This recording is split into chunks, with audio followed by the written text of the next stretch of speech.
On va proposer un service à nos clients, clé en main, en leur proposant effectivement de détruire définitivement leurs déchets dangereux in situ avec une nouvelle technologie qui s'appelle l'oxydation hydrothermale supercritique et qui va permettre de détruire non seulement définitivement ces déchets, mais de leur proposer également de récupérer l'eau propre, l'intégralité de l'eau propre issue du recyclage et également de l'énergie positive. Alors, la problématique des déchets dangereux, elle est très importante, c'est 477 millions de tonnes à la surface de la planète, 68 kg par habitant, et effectivement, ces déchets, dans le meilleur des cas, vont être réduits, dans le pire des cas, ils vont être enfouis. Donc c'est un enjeu mondial.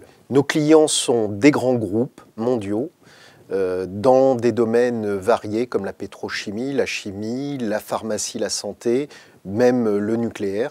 Et effectivement, ces grands noms ont besoin de détruire ces déchets. L'enjeu est important pour eux.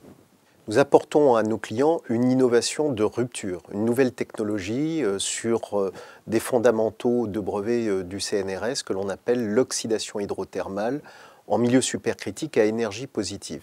Nous allons nous servir du point critique de l'eau que l'on obtient à partir de 221 fois la pression atmosphérique, 221 bars, et à partir de 374 degrés. Dans ces conditions, on obtient des avantages un peu particulier. L'eau se transforme comme une brume, un état entre le liquide et le gaz dans lesquels toute la partie toxique va se mélanger à l'infini.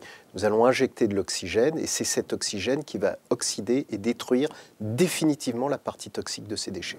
L'avantage pour nos clients, il y en a plusieurs. D'abord, nous allons détruire sur place ces déchets et s'ils ne quittent pas un site industriel, ne sont pas considérés comme des déchets.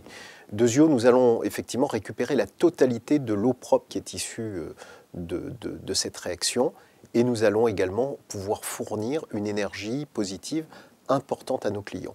Cerise sur le gâteau, à part effectivement le fait que nous traitons sur place et que nous évitons la dangerosité, le coût du transport de ces déchets, nous allons pouvoir récupérer également par exemple les métaux précieux, les métaux stratégiques, si cela fait du sens. Nous existons depuis 2008.